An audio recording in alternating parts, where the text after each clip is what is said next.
Hello everyone, it is Toby here and this is my thoughts on the Rogue Invitational 2024. I'd be really excited for this competition. It is one of the big four and today's video obviously visually looks a little bit different. I've now moved. This is my new office space, so hopefully the video is still great and actually an improvement over what they have been in the past, but also because the Rogue Invitational is spread out over 2 days, I've booked them off of work and I'll be able to give my thoughts on every single event right after each event has finished. So my plan is to go event by event in this video as I usually do, but instead of one big post-competition thoughts, I'm going to give it straight after the events happen, so it's like a real-time evolution of what my thoughts on this competition are. So hopefully you will enjoy that, but obviously it goes without saying the lighting might change a bit, the outfits are definitely going to change, but yeah, it should be a really fun time, a really good video, and I'm very, very excited to get stuck into the Rogue Invitational this year. We've got the dominator of Mitchell Hooper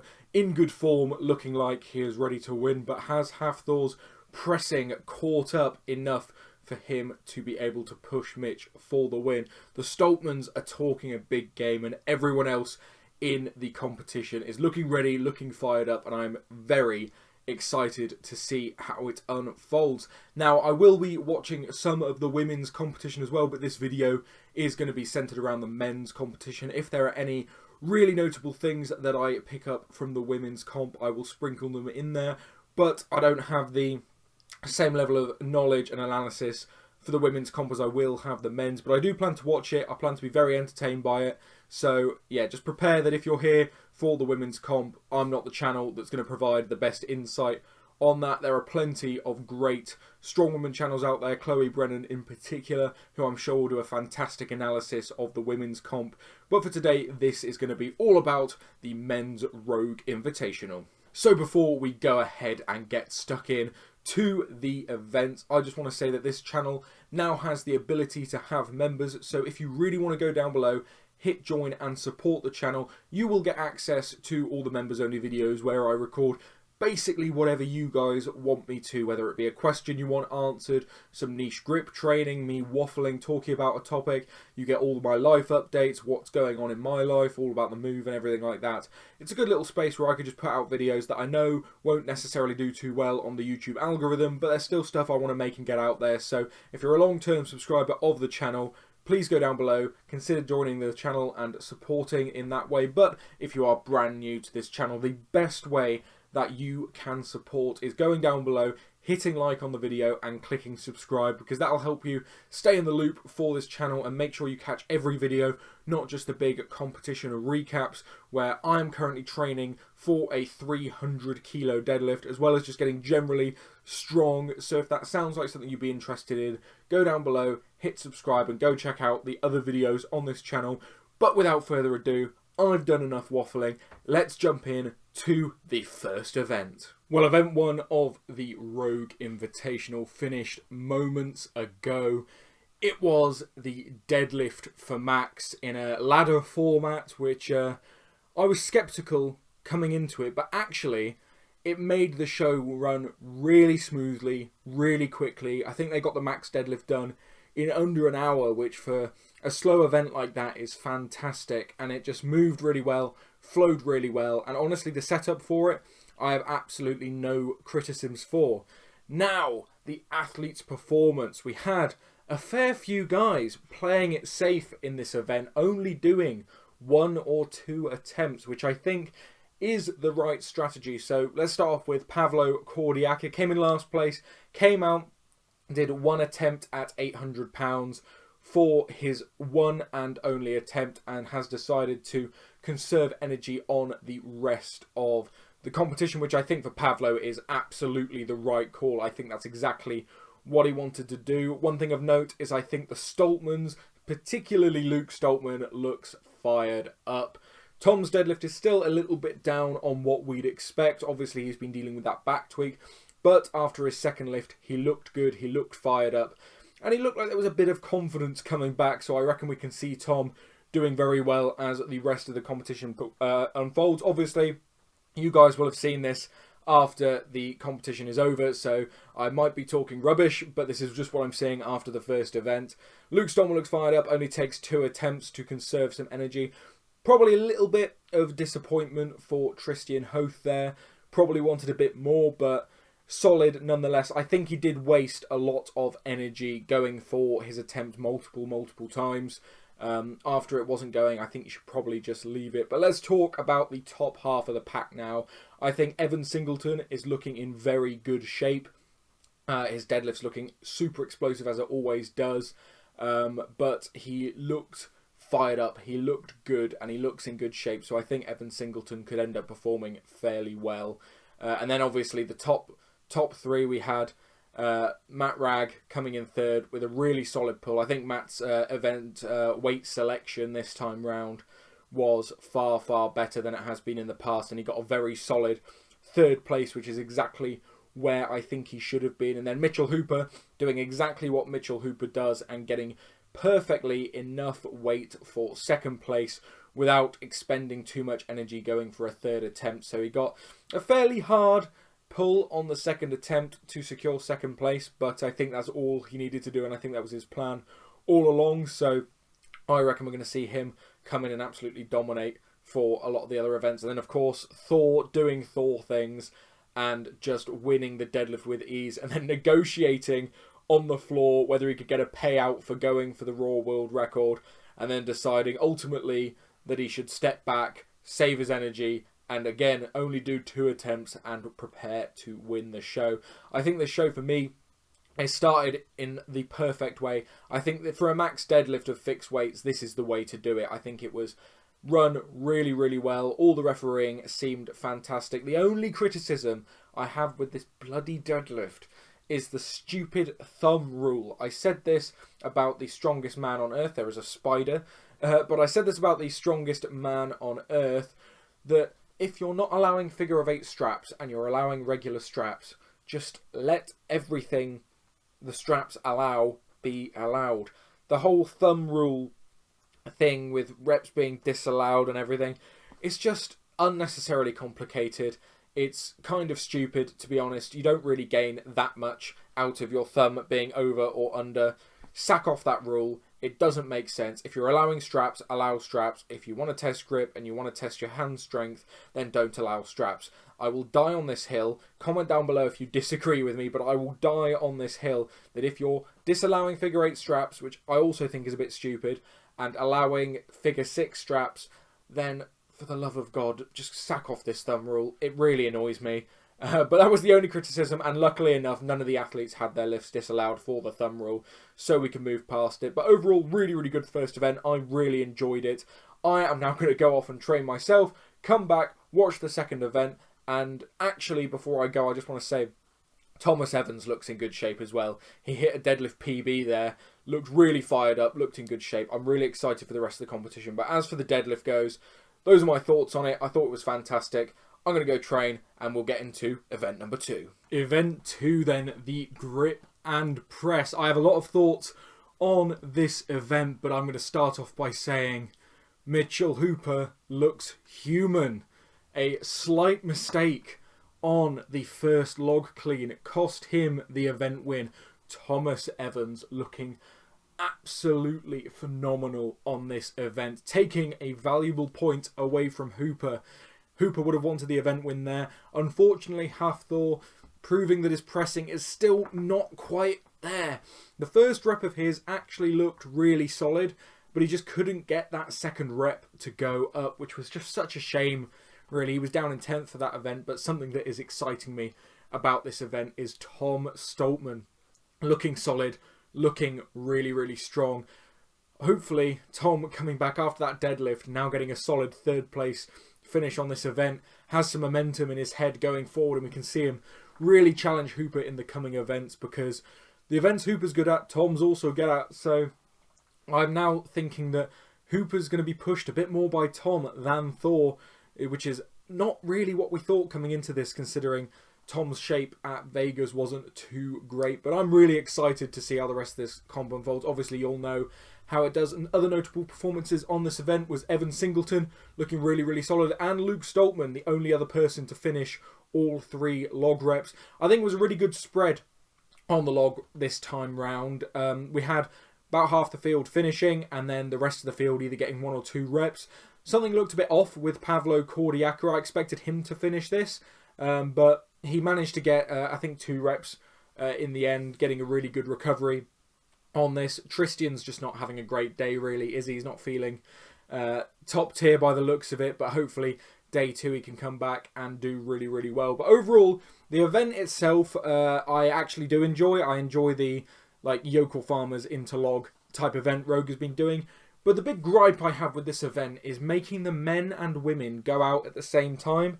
It just makes no sense to me whatsoever. And this is coming from someone who really enjoys the women's side of the competition as well, and finds it super, super entertaining. So it's not at me going like, I don't want to watch the women. I absolutely do, but it makes no sense having 2 separate competitions go head to head.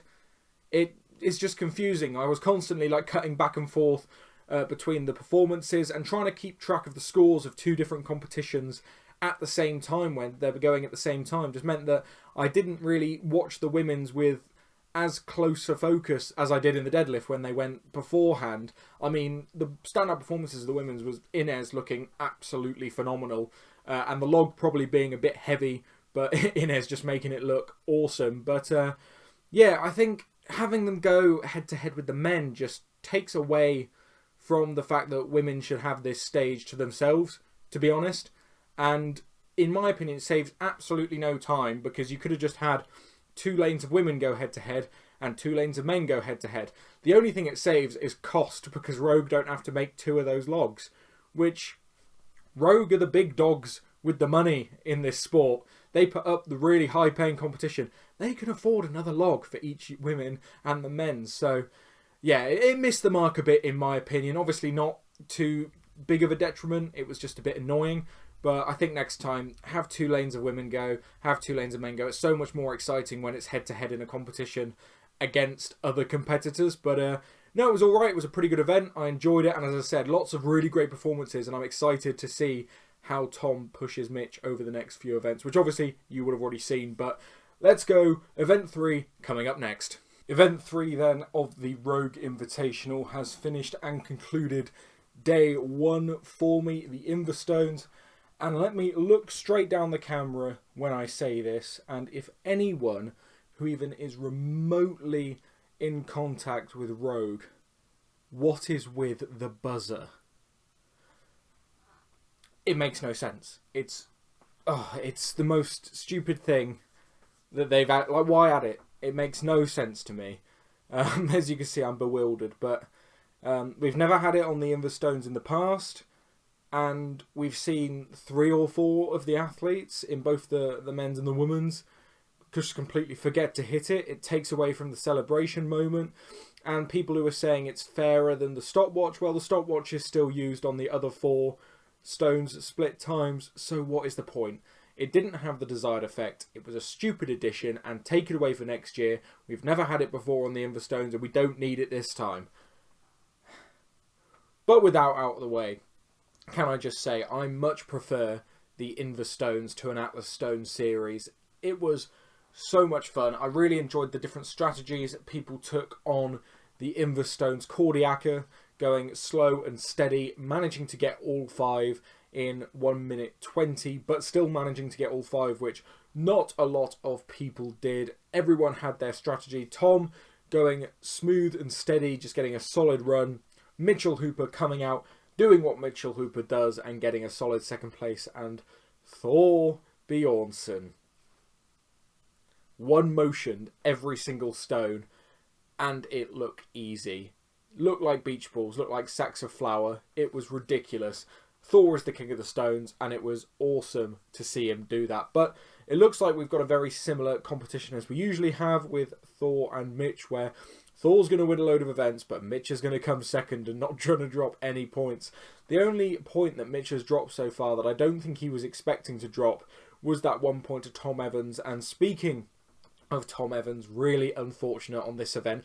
It looked like he had some form of strain or pull, which has dropped him down to 5th overall. But the overall standings are looking like a battle between Tom and Evan for third place. I think Thor will probably hold on to second with Mitch coming out on top. Obviously, you've all seen it. I haven't yet. So I'm going to sit back, relax, enjoy the next few events on day 2, give you my event by event analysis and then overall thoughts at the end. Hopefully you're enjoying this video so far. I'm going to go get some rest and I'll catch you tomorrow with event number 4. Event 4 done, and it was the power drive. Now, I had no idea what to expect going into this event, but I have to say it was a really cool event. It looked really, really fun. And I love the power drive implement. I thought the Husafell could have been a touch longer, but actually, having seen everyone go, it was probably about right because that arm over arm pull seemed pretty brutal. Again, I think the weight selection on this was fantastic. We had about half the field finish, and the rest get close to the end on the pull, which is how I think it should be. Now, I've spoken at length about the buzzer in the last clip with the stones. Same applies here. I think it's dumb, but we won't spend any time on it. What I also think is dumb is the bloody red boxes that they have to place the sandbag and coerce the power drive into these red boxes. Rogue, stop overcomplicating things that don't need to be overcomplicated. Have them cross a line. Have the refs use a stopwatch. It's fine. Having these boxes caused, for one, Evan Singleton to have to try and shunt the power drive implement into the box, losing a couple seconds, which meant, because of his slight buzzer blunder as well, that he didn't quite finish within the time cap. It had people, particularly on the women's side, I think, drop the sandbag, touching a red line.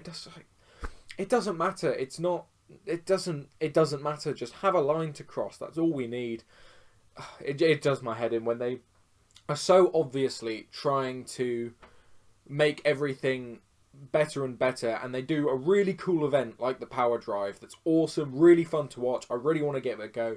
Super, super exciting event, and then they go and overcomplicate things even further, which they just don't need to do with the red box, the buzzers. It's just not needed in the sport, honestly. It's annoying because the event was really cool, but all anyone's talking about is the buzzer and the red boxes. So anyway, the event itself, really, really, really cool. Lovely to see Tom Stoltman getting an event win on that. This is a really great event for Tom. Really powerful, really explosive. And yeah, Mitchell Hooper is getting pushed. So we have, at the minute in the competition where I'm at, obviously you guys know the results, we have Mitch Hooper in first, and then Thor and Tom battling it out for second and third, just a couple points behind him. And then we have a whole host of other guys battling up. But it's actually been a really exciting competition. I can't sit here and say that Mitchell Hooper's going to win. Obviously, I think he will. But if in the next couple of events, Tom and Thor get 1 and 2, and Mitchell Hooper has a bit of a shocker, it might end up that we get either Tom Stoltman or Thor Bjornsson as the winner. So I'm really excited to sit down and watch the other 2 events of today. Obviously, you guys know the results, but my thoughts on the power drive was really cool event. You know what I'd love to see? I'd love to see that first implement, the power drive implement for max distance. Just dung beetle mode, 3 of them in a lane next to each other, just going as far as they can. I really want to see that. It looks like such a fun event. And honestly, I think this event could have done without the Husafell sandbag. I think it should have been just the power drive into the arm over arm pull and make the course slightly longer. I think that would have been cool. But having the Husafell in there as well, just to tire them out a bit more, was a good little extra. Obviously, Thomas Evans, I'm absolutely gutted for him because he had a great first couple of events and then injured something in his bicep or forearm on the stones, and obviously you're just not going to be able to pick up a sandbag with that, so his event stopped at the Husafell sandbag there. What a shame. Really, really what a shame. But everyone else is doing so well. Kordiaka was super, super explosive on this, finished the course, looked awesome. Luke Stoltman on the power drive looked unstoppable. And honestly, it was a fantastic event, so nearly perfect, just a couple gripes. Really excited for the rest of the competition. Let's dive in with Event 5. Event 5 then, the Yoke into the power stairs. Now, after watching the women's on this, I was really worried that the men's was going to be, again, a photo finish, everyone getting times within 1 second of each other, but where the women's event selection perhaps was a bit light, the men's event selection seemed to be pretty spot on as far as the weights go. And I know I've sat here and said about the buzzers in the events already. I think for this event in particular, the buzzers worked quite well because it takes away from the tiny little minute detail of having the power stairs edge cross the line, hands off. Having a button to hit really seals it on this event particularly, but in the last couple of events I didn't necessarily like it. But this event was really cool. Obviously, I think going into this we thought it was going to be Mitchell Hooper's event to take, with just how rapid he is on the yoke. I mean, we saw that happen. He pulled out in front really, really easily. And then obviously Evan Singleton picking up a big second place there. Evan is so explosive, so fast, and really good at the power stairs. So I was really honestly expecting Evan to do that well. Now, Thor had a bit of a shaky start on the yoke. Obviously, he had a slight foot injury in the day one, so perhaps that was bothering him. But he made up ground on the power stairs, managing to beat out Tom Stoltman and Luke Stoltman in that heat to get third in that heat. But Thomas Evans from the heat previous managed to pip Hafthor to the third place in the overall event, which for Thomas is fantastic. I know I said I was gutted for Thomas after the last event, and I still am a bit, because without that bicep tweak, Thomas Evans was on for a podium performance today. He did immensely well in the first two events and this event. It's just a shame that that bicep cost him the stones and the medley beforehand. But overall, a really, really fun event. The 5 people at a time gave me World's Strongest Man vibes when they all used to do the frame carry at the same time. The only thing I will say is having 5 go at a time makes the event seem a little bit rushed and go by very, very quickly. A lot of the comments were like, it feels like they're just fitting it in between the CrossFit. And honestly, I think the best thing Rogue could do for this type of thing is have a 12-man lineup, something that people have been calling for every year. Have 12 people there and do 4 heats of 3 people per lane.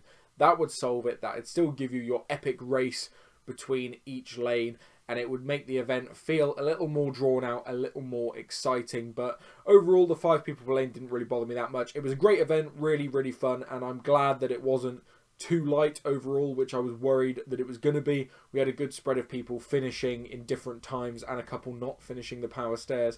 Unfortunately, Pavlo Kordiaka didn't have a great performance on the power stairs. We know that deadlift is a weakness of him, and obviously power stairs relies on the same sort of muscles.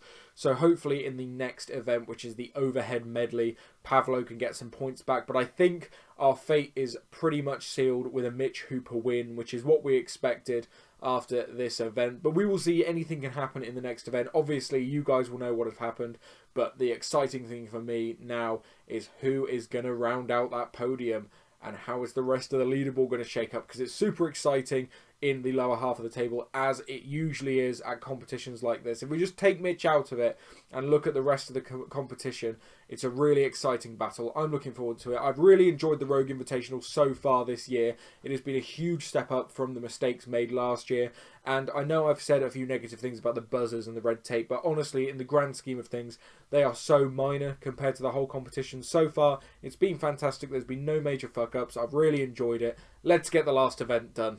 Well, there we have it. The final event of the Rogue Invitational done and dusted. And Mitchell Hooper, once again, holding on to that crown. He is the king of strongman at the minute. Just way too consistent. Honestly, that event, he looked like he was just going through the motions, watching every move Thor did to make sure he kept up with it.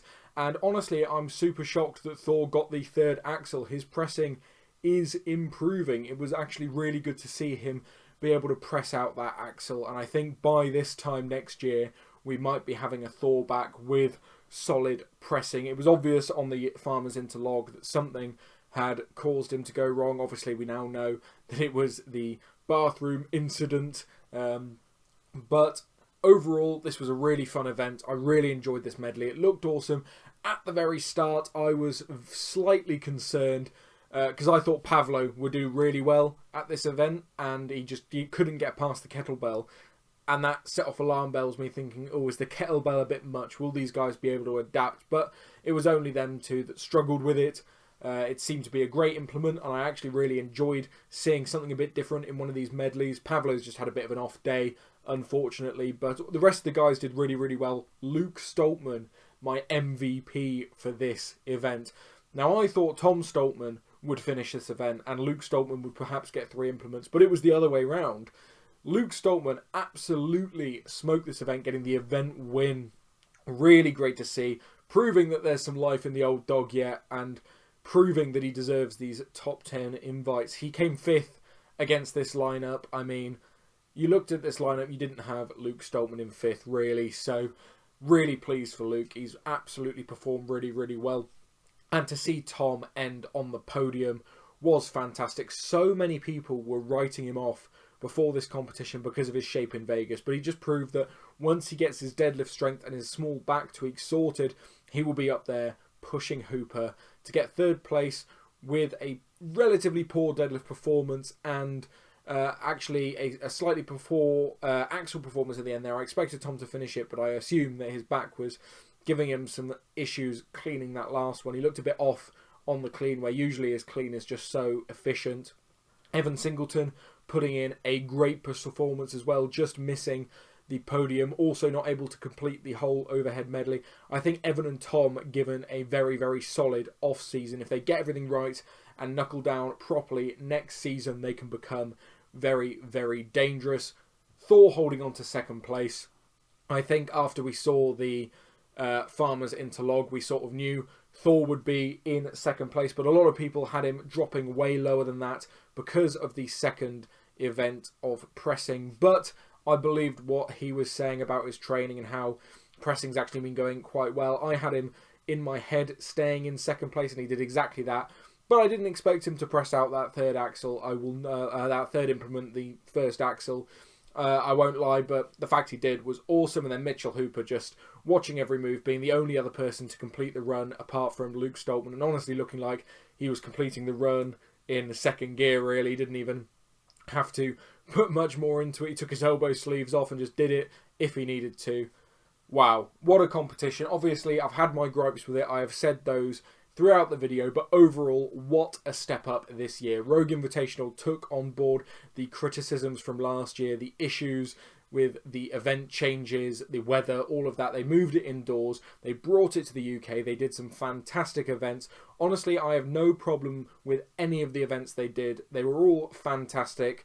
I thought they were really great, and they fit perfectly into the niche that Rogue has created for itself in the strongman space, which is just essentially ultra heavy CrossFit, which I think works really well in the strongman format. The other shows like Strongest Man on Earth, the Arnolds can do the super statically heavy ones, whereas the Rogue fits in this niche really, really well, and I really enjoyed it. I think if they can iron out a few kinks in the broadcast, like not showing the overall standings from time to time, the camera angles being a bit funky, and obviously sort out the buzzers and the red tape, it should be absolutely fantastic. It's great to see they've improved. It was really, really good competition. I really enjoyed it. Pretty much nothing but positives from me coming off that competition. Really enjoyed it. And the battle throughout the end made the last event really exciting. It was so nice to see a competition end on something like an overhead medley that's not stones or power stairs or that sort of type of event. I really enjoyed it. So, of course, let me know your thoughts about the Rogue Invitational in the comments below. I know a lot of people have a lot of differing thoughts when it comes to the buzzers and various other things. Who would you have liked to see in this competition had it been a 12-man lineup? I want to see Trey Mitchell and Mateusz Kieliszkowski in this event. I feel like both of those would have done exceptionally well. Obviously, when the invites went out, they were injured, but next year we should be seeing them, and hopefully Rogue increases to a 12-man lineup, so we're not missing anyone out, so we get the true 12 best in the world.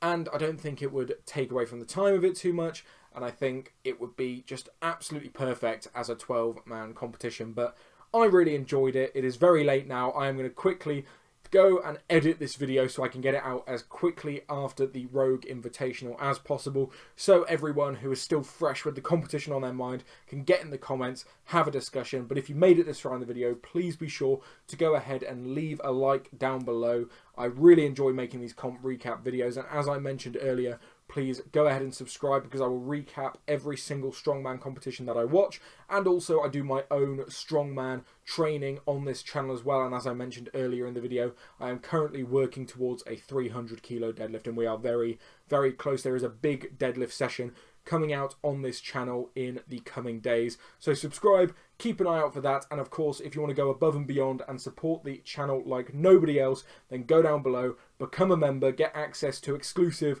videos over there, and once we have a small community of members, there will also be live streams, Q&As, all of that fun stuff. So go ahead, join up. But anyway, thank you guys so much for watching. I've been Toby, and I will see you in the next video, which, as I mentioned, is going to be a pretty gnarly deadlift session.